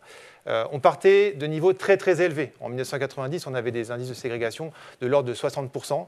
Aujourd'hui, on est passé sous les 50%. Ça reste un indice élevé comparé aux autres catégories qu'on a étudiées, mais la baisse est significative. Et l'autre grand résultat, c'est que cette amélioration de la répartition des logements sociaux entre quartiers, elle procède d'une répartition plus homogène entre communes, des agglomérations, mais aussi à l'intérieur des communes, entre les différents quartiers des communes. Donc, quelle que soit l'échelle où on se place, on observe bien ce mouvement de meilleure répartition des logements sociaux. Alors, peut-être pour vous donner quelque chose de plus concret que juste quelques lignes de graphique, j'ai voulu vous montrer plusieurs cartes sur l'agglomération de Rennes, en vous mettant à gauche les taux de logements sociaux en 1990 par iris, et à droite, les mêmes taux, mais en 2017. Alors, qu'est-ce qu'on observe? Si on regarde la carte en 1990, on voit qu'on avait, en gros, 4 ou 5 ensembles de quartiers à très forte proportion de logements sociaux, donc au-dessus de 50%, c'est ce que vous voyez apparaître en violet. Et autour de ces quartiers, finalement, un grand nombre de quartiers où il y a très peu de logements sociaux, moins de 10%, qui sont matérialisés par la couleur jaune. 27 ans plus tard, c'est la carte de droite, qu'est-ce qu'on observe? On a toujours ces quartiers en violet, finalement, ils n'ont pas disparu, il y a toujours un taux élevé de logements sociaux dans ces quartiers-là, mais dans les autres quartiers, on est passé du jaune au orange, la plupart du temps, ou du orange pâle au orange un peu plus foncé, ce qui veut dire qu'il y a eu une progression du taux de logements sociaux dans ces quartiers-là. Alors, les deux cartes, vous voyez, elles se ressemblent quand même un peu. On retrouve des communes et des quartiers qui ont des couleurs proches en 27 ans, hein. Mais ce qui marque le plus, c'est donc l'augmentation du taux de logements sociaux dans les quartiers où il n'y en avait pas. Alors, nous, à France Stratégie, on est très axés sur les cartes, on adore ça, et on vous parlera tout à l'heure de l'outil de data visualisation, parce que ça vous permet d'avoir en plus des données complémentaires, mais les cartes ne suffisent pas toujours, notamment quand on veut comprendre ce qui s'est passé au niveau des logements sociaux. Et donc, on vous propose une autre manière de voir l'évolution entre 1990 et aujourd'hui, à partir de diagrammes qui représentent la distribution des taux de logements sociaux entre quartiers. Donc sur ce diagramme, en 1990, vous avez chaque barre bleue qui rassemble 5% de la population. À gauche, vous avez les quartiers où il y avait relativement peu de logements sociaux, et à droite, là où il y en avait le plus. Et donc vous voyez qu'en 1990, on avait un grand nombre de quartiers où on avait quasiment 0% de logements sociaux. Ce graphique-là, il a été réalisé à l'échelle de l'ensemble des unités urbaines de plus de 100 000 habitants. Et donc vous voyez qu'à gauche, on avait beaucoup de quartiers où il n'y avait quasiment pas de logements sociaux, et à droite, un nombre limité de quartiers avec des taux très très importants de logements sociaux, puisqu'on pouvait atteindre, pour le dernier vintil, 90% de logements sociaux. 25 ans plus tard, voici la distribution des taux pour les unités urbaines de plus de 100 000 habitants. Et donc, on assiste bien à un rééquilibrage à gauche et à droite, au sens où, dans les quartiers où il y a peu de logements sociaux, eh bien, il y en a plus aujourd'hui qu'en 1990. Et ça, c'est pour la gauche. Et pour la droite, on voit que les quartiers où il y a le plus de logements sociaux, il y a une proportion de logements sociaux qui est plus faible. Donc il y a eu un rééquilibrage des deux côtés qui fait que finalement, les logements sociaux se répartissent mieux dans l'espace. Alors maintenant, j'en viens à la partie sur les dispositifs publics. Est-ce que les différentes lois, les différentes politiques ont contribué à ce phénomène qui, on l'a vu, a commencé dès les années 1990, donc avant la loi SRU, avant les premiers programmes de l'ANRU de rénovation urbaine. Et donc, pour essayer d'évaluer l'impact des différentes lois, des différents dispositifs, une première manière de procéder, ça a été de regarder et de suivre dans le temps les taux de logements sociaux dans des communes où, initialement, il y avait peu de logements sociaux versus beaucoup de logements sociaux. Donc là, on s'est basé sur les catégories qui sont définies par la loi. Donc on a regardé les communes qui étaient déficitaires en 2004 du point de vue du taux de logement social. Et parmi ces communes déficitaires, celles qui étaient très déficitaires, c'est-à-dire celles qui avaient moins de 15% de logements sociaux. Donc ça, c'est la courbe en bleu. La courbe en orange, c'est les communes un petit peu déficitaires. Et puis on a comparé l'évolution dans ces communes à celle des communes où il y avait beaucoup de logements sociaux, notamment dans les communes qui ont bénéficié des premiers plans de rénovation urbaine. Donc ce que vous voyez apparaître sur ce graphe, c'est qu'on a vraiment une convergence des taux de logements sociaux entre les différentes catégories de communes. C'est-à-dire que plus le taux de logements sociaux initial était bas, notamment dans les communes très déficitaires, plus ce taux a augmenté. Et plus le taux initial était élevé, plus ce taux a baissé, puisque vous voyez que dans les années 2000-2010, on a vraiment une baisse du taux de logement social dans les catégories où il y en avait beaucoup. Si je reviens sur la courbe bleue qui montre les communes très déficitaires en logement social, vous voyez qu'on avait une hausse dans les années 90, puis un plateau dans les années 2000, puis à nouveau une hausse dans les années 2010. Alors, ce plateau dans les années 2000, il peut apparaître surprenant, mais c'est parce que là, on est en taux. Ça ne veut pas dire qu'il n'y a pas eu de construction de logements sociaux dans ces communes déficitaires dans les années 2000. Ça veut juste dire qu'il y a eu certes, il y a eu des constructions de logements sociaux, mais par ailleurs, il y a eu aussi beaucoup de constructions privées, ce qui fait que le taux n'a pas augmenté. Et c'est seulement à partir des années 2010 qu'on voit une augmentation significative du taux de logement social dans ces communes déficitaires. Alors là, on a une approche qui est purement descriptive, où on suit des communes dans le temps. On a voulu aller un peu plus loin en essayant d'identifier un effet causal de la loi SRU. Alors, quand on parle d'effet causal, on veut simplement dire qu'on a envie de montrer qu'entre des communes qui ont été impactées par la loi, c'est-à-dire à laquelle on a fixé des objectifs, qui ont été obligées de construire des logements sociaux, ces communes-là, elles se sont conduites différemment des communes qui n'ont pas été impactées par la loi et qui étaient à peu près comparables. Alors pour ce faire, on s'est basé sur une méthodologie qui a déjà été utilisée dans des travaux de recherche, qui consiste à regarder les petites communes. Parce que l'intérêt de la loi SRU, c'est qu'il y a un seuil, c'est l'intérêt d'un point de vue économétrique, d'un point de vue méthodologique de la loi, c'est qu'il y a un seuil d'éligibilité pour la loi SRU qui est fixé à 3500 habitants en France et 1500 habitants en Île-de-France. Et donc on a regardé autour de ce seuil, les communes qui étaient juste au-dessus du seuil et qui donc étaient soumises aux objectifs de construction de logements sociaux, et les communes qui étaient en dessous du seuil, qui ont à peu près les mêmes caractéristiques en termes de taux de logement social initial, en termes de taille, et qui, elles, n'étaient pas soumises à la loi. Et donc ce que montre ce graphique, c'est qu'effectivement, on a une divergence dans le comportement entre guillemets de ces deux groupes de communes, à savoir que les communes qui ont été soumises à SRU, les petites communes, qui se comportaient comme les autres avant la réforme, eh bien, se comportent différemment à partir des années 2000. C'est-à-dire que le taux de logements sociaux y a augmenté plus vite que dans les petites communes qui n'étaient pas soumises à la loi. Et on remarque aussi que l'écart entre les deux courbes, il va croissant au cours du temps. Ça, c'est quelque chose qui a déjà été montré dans plusieurs travaux de recherche, avec cette idée que la loi SRU a un effet qui s'accroît avec le temps, parce qu'il y a eu tout un phénomène d'apprentissage. Les maires n'avaient pas forcément compris tous les tenants et les aboutissants du dispositif au début. Il y avait aussi peut-être cette idée dans les années 2000 que la loi qui venait juste d'être votée serait peut-être abrogée par les gouvernements suivants, et donc le caractère pérenne de la loi n'était pas forcément crédible, alors que dans les années 2010, il était à peu près clair pour tout le monde que cette loi allait continuer d'exister et que donc il fallait se conformer à ses objectifs. Et puis tout simplement, il y a le fait que la construction de logements sociaux prend du temps, et que donc on n'a pas un effet immédiat de la loi entre le moment où on décide de construire des logements sociaux, le moment où les chantiers commencent, qu'ils sont construits, et qu'enfin ils soient occupés par des ménages pour qu'on les voit apparaître dans le recensement, il peut se passer quelques années. Alors, donc maintenant j'en viens à l'analyse du lien entre la meilleure répartition des logements sociaux, auquel la loi SRU semble avoir contribué, et la mixité sociale. Alors, pour étudier cette question, on a analysé la répartition entre quartiers des ménages les 20% les plus modestes de chaque agglomération. On s'est basé pour ça sur des données de niveau de vie localisées, alors malheureusement qui sont disponibles seulement sur une période courte de 2012 à 2018, alors que les données que je vous ai présentées précédemment, elles couvrent une période beaucoup plus grande, on commence en 1990. Mais donc, si on se focalise sur cette période plus courte, il n'y a pas de lien statistique, c'est le grand résultat de notre nouveau billet, il n'y a pas de lien statistique entre la meilleure répartition des logements sociaux entre quartiers et la mixité sociale, c'est-à-dire une meilleure répartition des plus modestes entre quartiers. Donc, si on regarde l'indice de ségrégation, c'est toujours le même indice, des 20% les plus modestes au sein des différentes unités urbaines de notre échantillon, on remarque qu'entre 2012 et 2018, il n'y a quasiment pas d'évolution. Au contraire de ce qu'on voyait sur les logements sociaux, où entre 2010 et 2017, on avait une baisse de 5 points de l'indice de ségrégation. Sur les ménages modestes, on n'observe quasiment rien, c'est-à-dire qu'il n'y a quasiment pas d'évolution.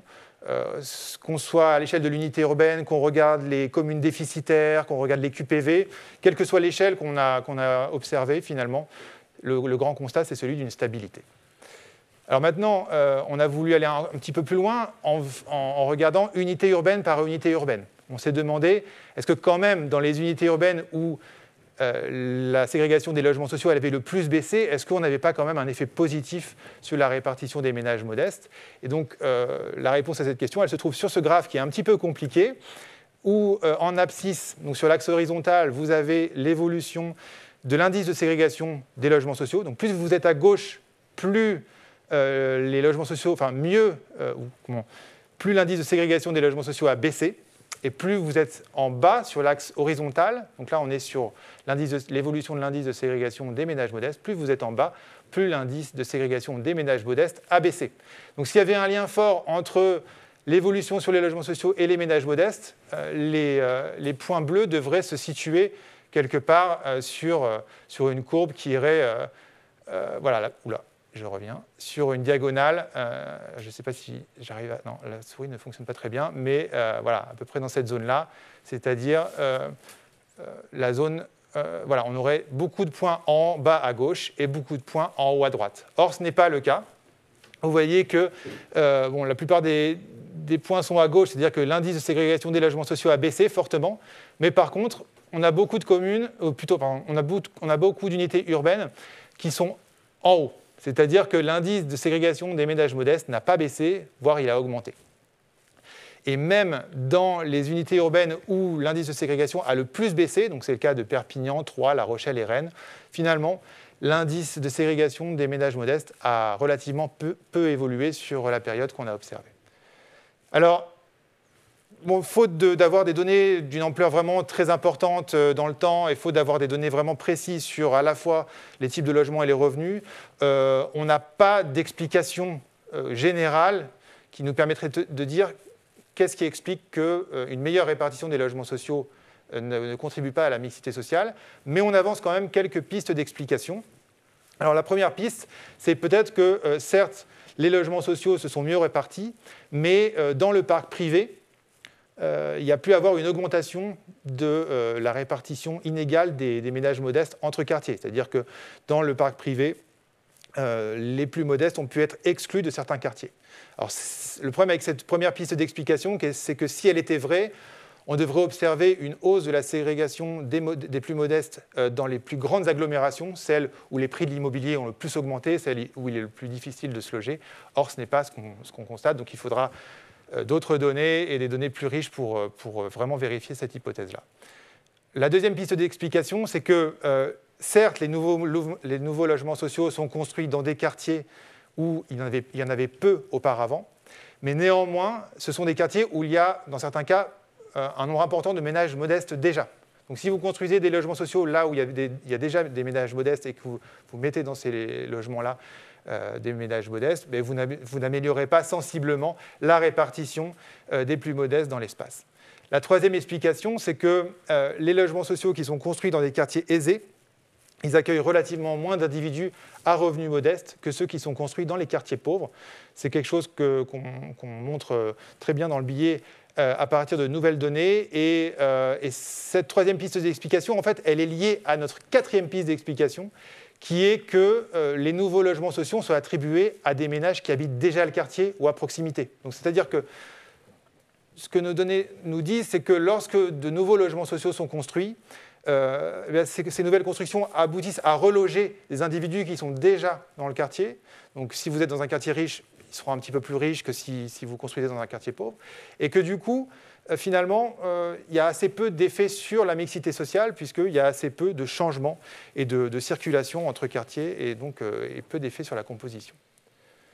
Et donc pour conclure, je vais juste vous résumer les grands messages de notre point de vue qu'on a sortis aujourd'hui, à savoir que oui, on constate une répartition de plus en plus homogène des logements sociaux depuis 1990, que oui, la loi SRU a vraisemblablement contribué à ce phénomène, mais que les données sur les années 2010 ne permettent pas de conclure à une homogénéisation de la répartition des ménages les plus modestes. Et donc, je rebondis sur quelques mots de la ministre de tout à l'heure, on pense aussi qu'il y a une nécessité d'approfondir les réflexions sur le peuplement et l'attribution des logements sociaux si on veut majorer l'effet du logement social en termes de mixité sociale notamment. Voilà. Donc, on va pouvoir passer au deuxième temps d'échange. Oui, très bien. D'ailleurs, on a une question sur le dernier point que tu as soulevé, qui est avec quelqu'un qui nous demande dans quelle mesure est-ce qu'on peut mesurer donc, si les logements sociaux sont bien attribués aux personnes les moins aisées.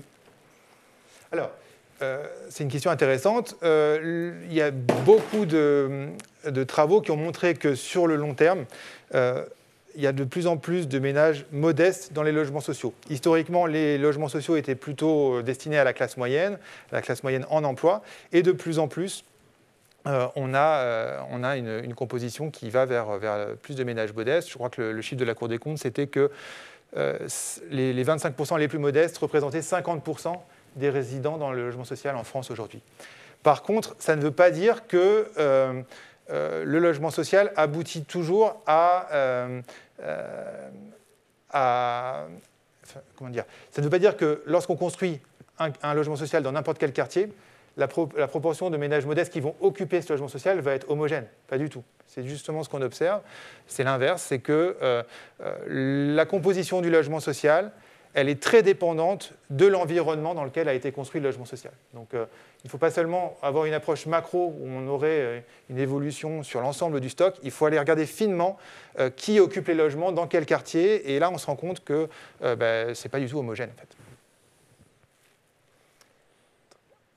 On a une autre question sur est-ce qu'on a été capable de mesurer une relation entre la ségrégation et l'étalement urbain, si plus les unités urbaines s'agrandissent, il y a plus de ségrégation ou non? C'est une bonne question. Alors nous, on n'est pas tellement en mesure de répondre à cette question parce qu'on a pris le parti d'avoir une définition fixe des agglomérations. C'est-à-dire que, je vous montrais tout à l'heure la carte de Rennes, on a toujours le même périmètre quelle que soit l'année qu'on regarde. Donc, on n'est pas en mesure de regarder ce qui se passe à la périphérie de nos unités urbaines. En fait, l'étalement urbain, c'est ce qui va se passer à l'extérieur de nos unités urbaines. Les unités urbaines, c'est les zones denses. C'est vraiment le cœur des agglomérations.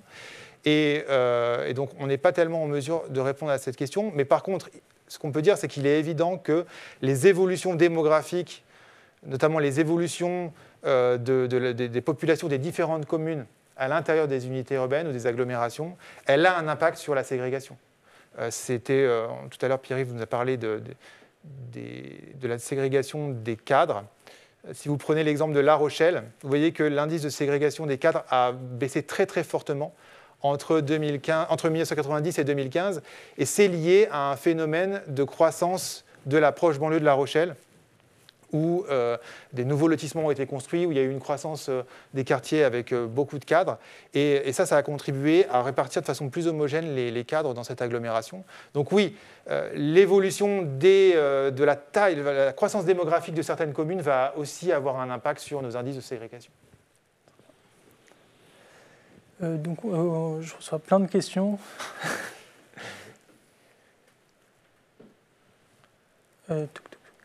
Avec une question qui nous demande si ce n'est pas trompeur de mettre dans le même panier l'ensemble des logements sociaux pour conclure que globalement la répartition est de plus en plus homogène, alors qu'on a du PLAI au PLI, les besoins de construction sont très différents. Tout à fait. C'est vrai que notre analyse, elle retient qu'une catégorie de logements sociaux.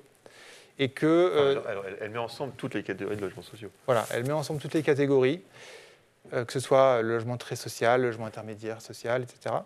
Et c'est justement peut-être une des pistes d'explication du paradoxe qu'on présente dans le billet. D'ailleurs, on le discute, à savoir que, oui, les caractéristiques des logements sociaux qui sont construits dans les communes riches ou les communes qui étaient initialement peu dotées en logement social, eh bien, sont peut-être différentes. Ça peut être le type de financement, les caractéristiques des logements, le loyer, voilà. Donc évidemment que les caractéristiques des logements sont une piste d'explication sur ce paradoxe.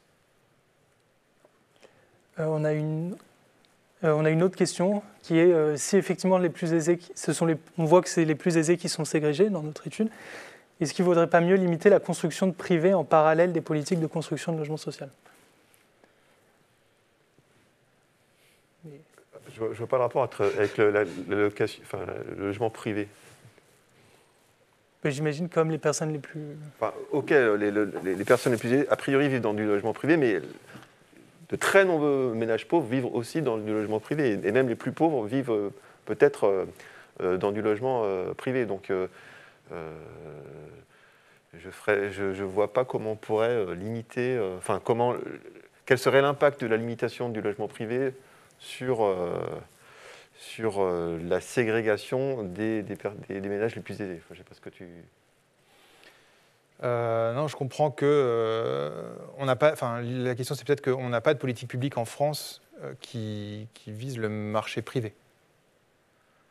En l'occurrence, on en a plein. On a des allocations, enfin des aides au logement qui sont... Sur les constructions, en tout cas, dans un objectif de mixité sociale. Mais voilà. Bon, je suis vraiment désolé, on a tout plein de questions, mais on doit passer à la prochaine partie. Okay. Surtout que c'est la tienne. Du coup, oui, effectivement. Donc, bonjour. Donc maintenant, on va vous présenter justement l'outil de data visualisation dont on vous a parlé jusqu'à maintenant. Donc en fait, cet outil, il a été créé en complément de nos travaux sur l'évolution de la ségrégation résidentielle. Et il prend la forme suivante. Donc en fait, vous pouvez sur cet outil créer, c'est un outil de carte interactive, où vous pouvez créer la carte qui vous intéresse en choisissant la catégorie qui vous intéresse, l'unité urbaine de votre choix, et ensuite la période de votre intérêt. Donc en fait, on avait deux objectifs en tête au moment de créer cet outil. Le premier, c'était vraiment de publier toutes les données dont on a disposé pour faire notre étude, et pour que chacun se les approprie en allant voir qui vit dans son quartier ou dans tel quartier. Le deuxième point et la deuxième chose qu'on avait en tête, c'était aussi de un peu mieux expliciter les concepts de ségrégation et de concentration qu'on a pu étudier dans notre note, où là, en fait, chacun est maintenant capable d'aller voir justement comment s'effectue la répartition de chaque catégorie au sein de chaque unité urbaine. Donc en fait, le site, il prend la forme suivante. Je vois pas ma souris. Donc, il a la structure suivante. Donc, il y a une page d'accueil et après, il y a trois onglets différents. Donc, le premier, composition sociale et démographique des quartiers, c'est l'onglet où vous direz si vous, ce qui vous intéresse, c'est toutes les catégories présentées dans la première partie, et donc les catégories socio-professionnelles et démographiques, comme la CSP ou l'origine migratoire ou les logements HLM. La deuxième partie, c'est le deuxième onglet sur le niveau de vie des quartiers, où là, vous aurez le même type de carte, mais pour regarder la répartition des différents niveaux de vie. Et finalement, le dernier onglet, ségrégation et concentration, est un onglet qu'on a créé pour que vous alliez voir tous les indices qu'on a pu calculer et que vous puissiez comparer les unités urbaines entre elles ou les différentes catégories étudiées au sein d'une même unité urbaine. Donc, je vais vous montrer, on va aller ici sur l'onglet composition sociale et démographique des quartiers. Et donc, vous voyez, il prend la forme suivante de carte. Donc, en fait, c'est vous qui pouvez choisir la carte qui vous intéresse en allant ici.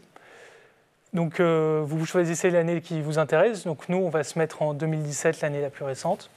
Vous pouvez ensuite choisir le maillage de l'analyse, à savoir si vous voulez regarder les quartiers avec ici les iris, triris que mon collègue vous a présentés, ou si vous voulez regarder à un niveau communal. Ensuite, vous choisissez l'unité urbaine de votre choix parmi les 55 qu'on avait choisi. Donc, vous cliquez ici et vous choisissez. Avec une petite spécificité, et que pour l'unité urbaine de Paris, qui est vraiment une très grande unité urbaine et un peu lourde à charger, on a décidé de la décomposer. Vous pouvez la regarder en entier ou vous pouvez découper l'unité urbaine pour regarder chaque département. Et donc, nous, par exemple, on va aller regarder le Val-de-Marne. Donc, vous cliquez. Et ensuite, vous pouvez choisir la catégorie qui vous intéresse. Donc, vous avez tout ce qui est CSP, type d'activité, origine migratoire. Et nous, ce qu'on va regarder, c'est les ménages HLM. Donc, en fonction de vos connexions, connexion Internet, ça va plus ou moins vite. Et voilà. Donc là, en fait, vous avez la carte qui nous intéresse, qui est en fait une carte du Val-de-Marne en 2017, avec la répartition des ménages HLM au sein du Val-de-Marne. Donc, il y a deux choses qui sont plutôt intéressantes sur cette carte. La première est que si vous voulez regarder un quartier en particulier, c'est très simple. Vous allez dessus, vous pouvez passer votre souris, vous pouvez même cliquer sur cette iris, ce quartier, et vous avez toute l'information. Donc ici, dans la commune de Charenton-le-Pont, à Bercy. Et on voit que 57% des ménages de ce quartier sont en fait des logements HLM, des ménages vivant en logements HLM. Le deuxième point qui est intéressant, c'est grâce à ce code couleur, où donc si on est du jaune, ça veut dire que la part des logements HLM est vraiment très faible, et à l'inverse, plus c'est foncé, plus cette part est importante. Et donc ça nous permet d'avoir vraiment une vision et de voir tout de suite quels sont les quartiers où la concentration de HLM est la plus élevée, et à l'inverse, là où il n'y en a pas. Et donc ça nous permet vraiment de voir cette répartition des logements HLM au sein d'une unité urbaine. Donc, un autre moyen, et qui est peut-être plus simple aussi à voir, c'est de cliquer sur le bouton « Approche ségrégation ». Et donc là, en fait, on va vous donner le même genre de carte, sauf que... J'attends que ça charge. On vous donne le même genre de carte, sauf que là, au lieu de vous donner la part de chaque catégorie, en fait, on divise chaque part par la moyenne de cette catégorie au niveau de l'unité urbaine.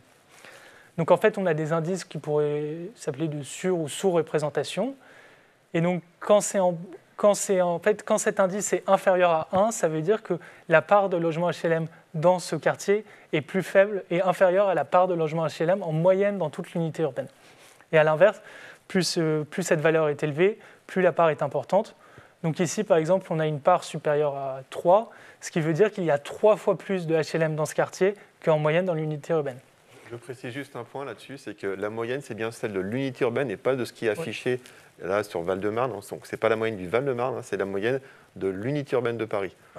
C'est juste un petit point qui est propre en fait, à l'unité urbaine de Paris qu'on a divisé, mais les moyennes restent celles de l'ensemble de l'unité urbaine de Paris. Donc, et ça, en vrai, c'est un élément... Grâce à ça, c'est vraiment très simple de voir s'il y a une répartition plus ou moins homogène. Parce qu'en fait, si on avait une répartition totalement homogène des logements HLM, tous les quartiers auraient une valeur ici qui serait égale à 1, et en fait, il y aurait la même part de HLM partout. À l'inverse, là, vraiment, ce qu'on observe, c'est qu'il y a plein de quartiers où il y a une part de HLM qui est très très faible, proche de 0, et à l'inverse, quelques clusters qui arrivent avec des zones où il y a un très fort niveau de HLM et où il est clairement surreprésenté et qu'on voit ici en rouge. L'autre point qui nous intéressait avec notre étude qui regarde l'évolution de la ségrégation urbaine, c'était de pouvoir essayer de comparer dans le temps.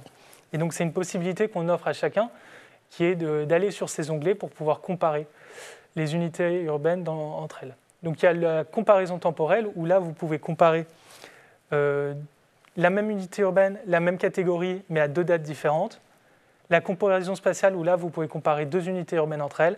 Et finalement, un onglet qui s'appelle « Outils comparatifs », où là, en fait, vous pouvez comparer tout ce que vous voulez, une unité urbaine à une date en 1990 avec une autre unité urbaine en 2017 et des catégories différentes si vous voulez. Vous pour la présentation, je vais juste rester sur la comparaison temporelle qui est sans doute la plus intéressante. Et donc ici, ce qu'on voit en fait, c'est que sur la carte de gauche, vous choisissez votre année, donc ici en 1990, et sur la carte de droite, l'année de la carte de droite. Donc ici, on a l'évolution on peut comparer la répartition du logement HLM entre 1990 et 2017 dans le Val-de-Marne. Oula, bon, j'ai un peu trop zoomé.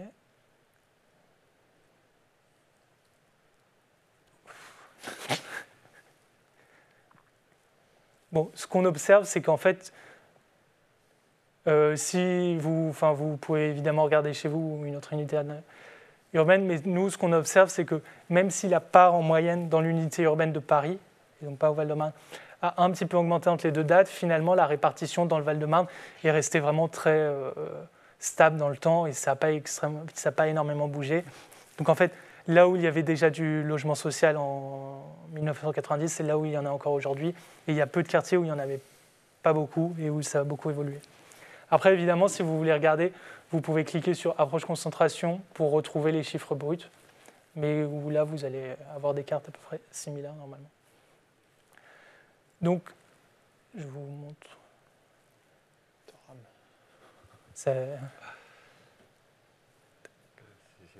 Voilà, donc on a des cartes qui ne bougent pas très peu. Ensuite, donc, il y a l'autre onglet qui est le niveau de vie. Et donc là, c'est vraiment exactement le même type de carte et les mêmes fonctionnalités. La seule différence, c'est qu'à cause de nos données, on ne peut pas remonter aussi loin dans le temps. Et donc, on n'a qu'entre 2012 et 2018. Mais après, vous pouvez choisir l'unité urbaine ou le niveau de vie qui vous intéresse. Une fonctionnalité qu'on a rajoutée et qui peut en intéresser certains, c'est que maintenant, il est possible de visualiser les quartiers prioritaires de la ville. Et donc, vous allez ici et vous cliquez sur « Quartier prioritaire de la ville ». Et normalement, il s'affiche. Il s'affiche en rouge, donc c'est très peu lisible. Je suis désolé. Mais donc, vous pouvez rajouter les quartiers prioritaires de la ville. Et c'est... Oui, donc c'est en rouge ici, les pointillés.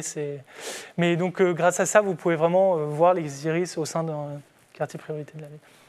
Finalement, le dernier onglet qui est ségrégation et concentration, où donc là, vous avez une fonctionnalité pour comparer les indices de ségrégation ou de concentration entre les unités urbaines. Donc là, par exemple, par défaut, on est en 2015 avec l'indice de ségrégation des ouvriers ou employés. Et donc, vous pouvez voir dans quelle unité urbaine il est le plus important et à l'inverse, là où il est le plus faible. Donc là, par exemple, on voit bien que dans les communes du Nord, il y a une ségrégation qui est beaucoup plus faible, alors qu'à l'inverse, à Paris, c'est une des unités urbaines avec la concentration la plus importante. Et finalement, vous pouvez aussi regarder si une unité urbaine vous intéresse en particulier. On a créé comme sa carte d'identité, où là, vous allez ici, vous choisissez celle de, par exemple, Besançon. Donc sur la gauche, vous avez sa fiche d'identité avec la part des cadres et chefs d'entreprise et la part de chaque catégorie dans l'unité urbaine, avec en orange l'unité urbaine de Besançon et en bleu la moyenne nationale. Donc on voit qu'à Besançon, il y a un peu moins de cadres et chefs d'entreprise, et sinon c'est plutôt similaire à la France entière. Et vous pouvez voir l'évolution de la ségrégation de ces catégories à Besançon et comparer avec le reste de la France. Et en fait, on s'aperçoit ici que Besançon est une unité urbaine qui ressemble beaucoup, qui a la même tendance que les autres unités urbaines en moyenne en France. Donc je ne sais pas s'il y a beaucoup de questions. Peut-être un ajout sur le fait que vous pouvez télécharger sur notre site les données brutes aussi, pour ceux qui veulent regarder dans les fichiers Excel directement et pouvoir suivre leur quartier plus simplement.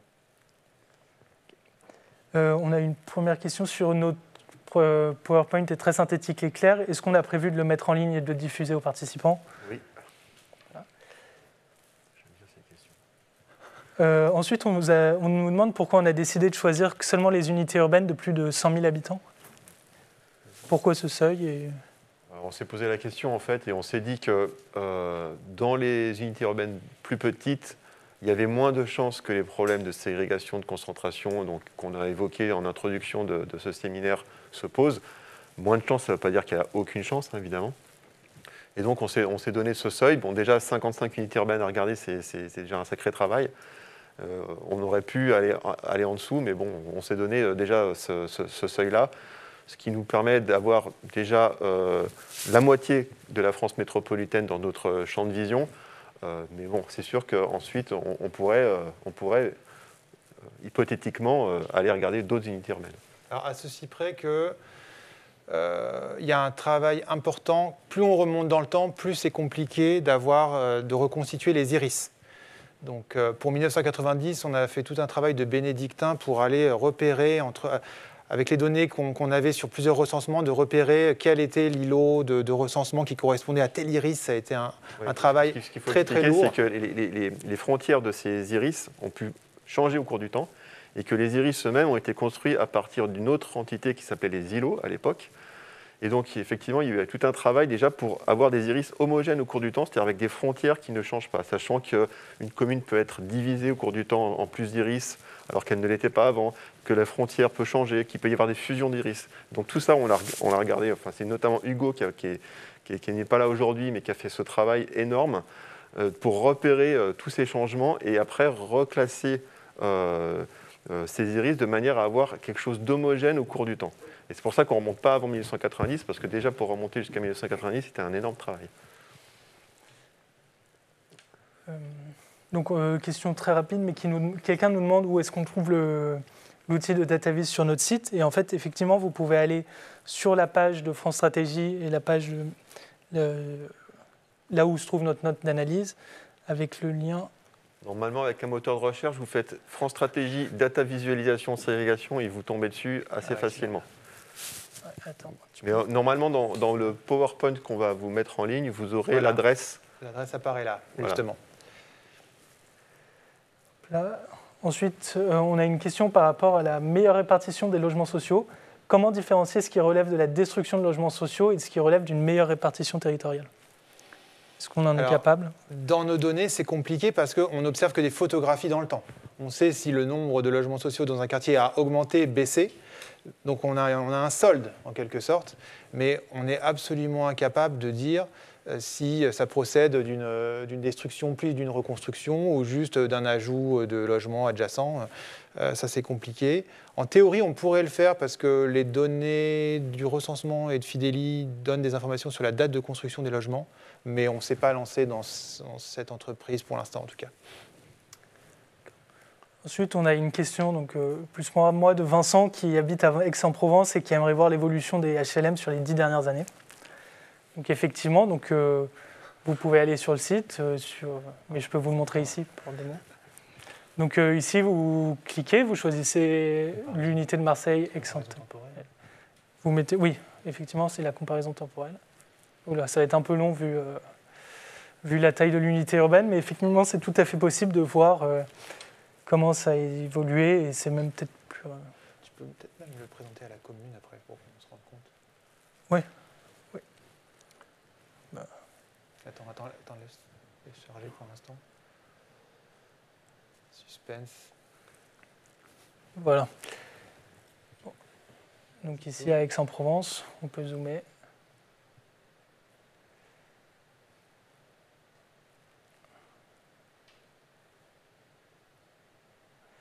Et donc voilà, c'est à Aix, et en fait on voit que ça n'a pas forcément beaucoup évolué dans le temps. Mais au niveau commune, comme ça on aura le taux communal. Après on peut mettre effectivement, on peut regarder à la commune pour le HLM, ça peut être une bonne idée.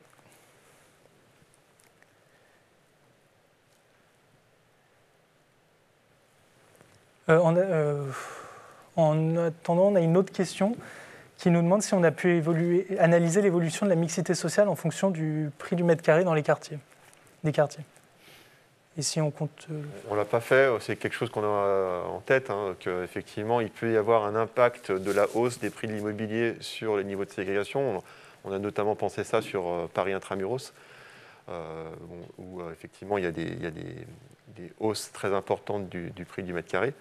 Mais on n'a pas fait le travail d'analyse statistique qui consisterait à corréler l'évolution du prix du mètre carré et l'évolution de la ségrégation. Et donc là, pour Vincent, donc là, en étant à la commune, on peut voir l'évolution du logement social à Aix-en-Provence.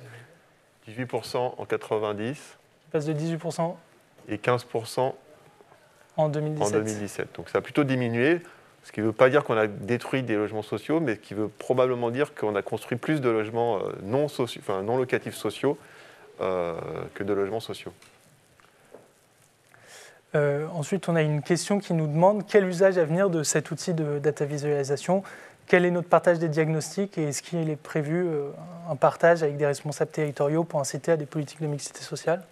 Donc c'est peut-être pour Gilles. Absolument, on est au cœur du sujet là et au fond, puisque nous arrivons et nous nous rapprochons de la fin de ce séminaire, c'est l'occasion vraiment de partager avec tous ceux qui ont pu s'y brancher ce qui est notre dessein fondamental, c'est de mettre à disposition de nos concitoyens, des décideurs publics, de tous les acteurs locaux, un instrument qui, vous l'avez vu, réagit. On a pu en ligne répondre aux questions sur Aix-Marseille et plus spécifiquement sur Aix et en quelques secondes on a partagé ça avec vous. C'est donc un instrument qui a été conçu pour être à la fois exhaustif, basé sur des données extrêmement fiables et d'une utilisation qui n'est pas compliquée. Tous les paramètres sont assez évidents, ils correspondent à des grilles d'analyse que chacun peut comprendre et nous l'avons conçu pour qu'il soit utilisé. Et quand je dis ça, c'est vraiment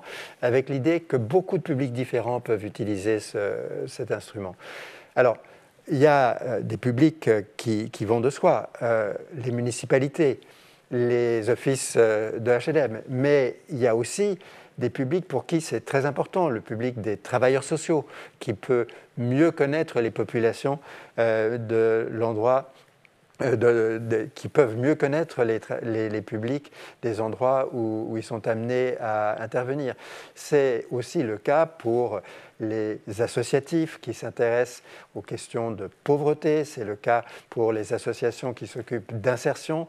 Il y a des milliers d'utilisateurs possibles de cet instrument et notre souhait, et c'est complètement conforme à la vocation de France Stratégie, c'est que cet instrument, dont Alban vous a montré qu'il était facile d'emploi et réactif, soit utilisé par le plus grand nombre de nos concitoyens, parce qu'il apporte quelque chose d'extraordinairement utile, qui est une des vocations fondamentales de France Stratégie, qui est de donner la possibilité d'objectiver un certain nombre d'éléments. On a vu tout à l'heure qu'il y avait beaucoup de choses qui ne sont pas tout de suite intuitives quand on regarde les chiffres d'un peu plus près. Et quand un instrument conduit quelqu'un à se dire « ça, j'en avais l'intuition, mais ça, je n'en avais pas l'intuition », là, on a progressé, parce que c'est ce qui permet de mieux poser les problèmes et de mieux les traiter ensuite, si on veut les traiter. Alors, on a quelques exemples forts, je vais juste dire un ou deux des éléments de conclusion qu'on retient. Cette idée de mixité sociale et donc d'une certaine manière la symétrique, c'est l'idée de ségrégation sociale, elle a un implicite qui est que nous voudrions être dans des villes où un peu tout le monde habiterait un peu partout et où il y aurait donc une certaine forme d'homogénéité. Et ce que nous avons montré, et les chiffres que vous avez vus à l'écran le disent très clairement, c'est que les plus aisés, les plus riches, se regroupent entre eux, assez souvent, c'est l'entre-soi des gens avec des revenus élevés, et puis que les plus modestes aussi sont poussés, sans doute en partie pour des raisons de prix, mais pas seulement pour des raisons de prix, à être dans les mêmes quartiers. Et là, plutôt que de dire qu'ils sont dans l'entre-soi, on a envie de dire qu'ils sont relégués parce qu'on fait la supposition que ce n'est pas quelque chose qui est le résultat d'un choix délibéré de leur part. Juste une précision, puisque le sujet a été évoqué, le lien entre la mixité, la ségrégation et la question du prix du logement est une question à laquelle nous réfléchissons beaucoup.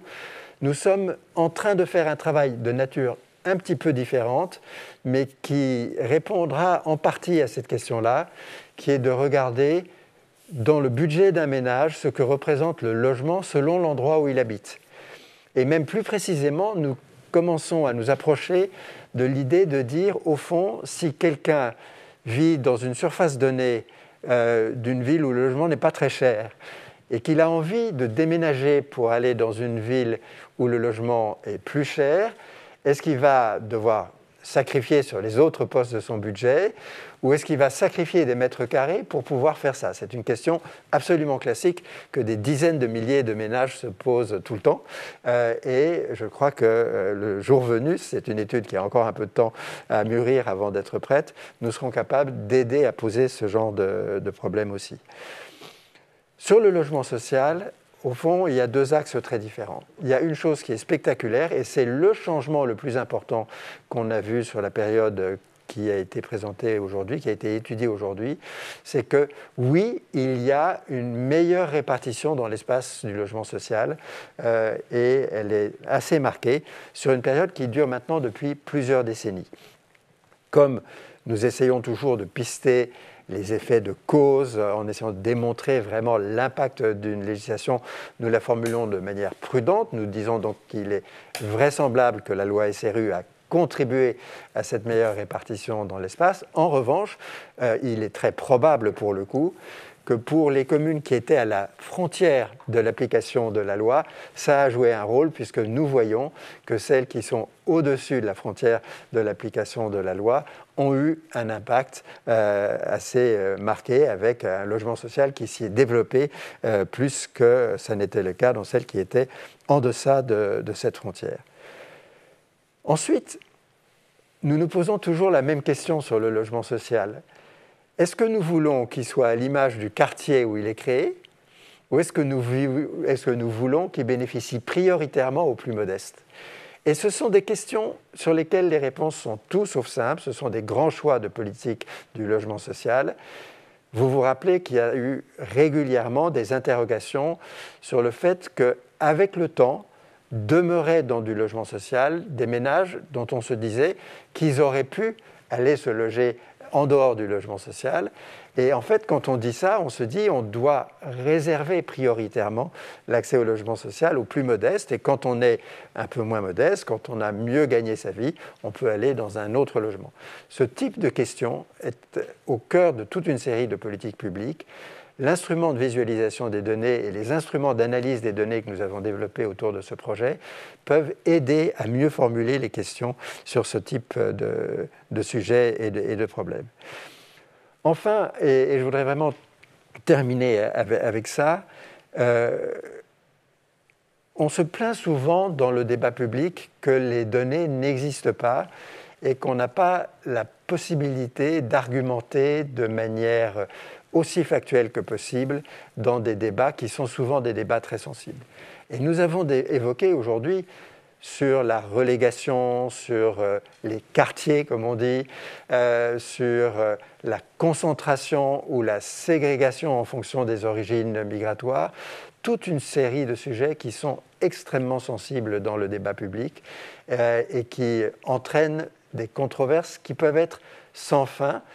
C'est normal qu'il y ait des controverses, mais c'est mieux quand on peut asseoir les controverses sur la base d'éléments quantifiés et d'une connaissance précise des phénomènes qu'on décrit. Et je crois que les instruments que nous vous mettons à disposition et qui sont accessibles à tous en quelques clics de souris contribuent à cet enrichissement du débat démocratique dans notre pays. C'est la vocation de France Stratégie et c'est ce que l'équipe qui vous a présenté le projet aujourd'hui a réussi à accomplir. Et donc, je voudrais vraiment beaucoup remercier Pierre-Yves, Clément et Alban qui ont porté ce projet. Et puis, à tous ceux qui ont pu se joindre à nous aujourd'hui dans cette réunion, dire utilisez l'instrument, faites-en ce que vous voulez, c'est votre instrument une fois que vous vous en servez, mais enrichissez le débat public avec des éléments factuellement argumentés et je pense que ça sera bon pour la qualité des échanges démocratiques dans notre pays et aussi pour la qualité de l'élaboration des politiques publiques. Merci à tous les trois, merci à vous tous d'avoir été en ligne avec nous et bonne fin de journée.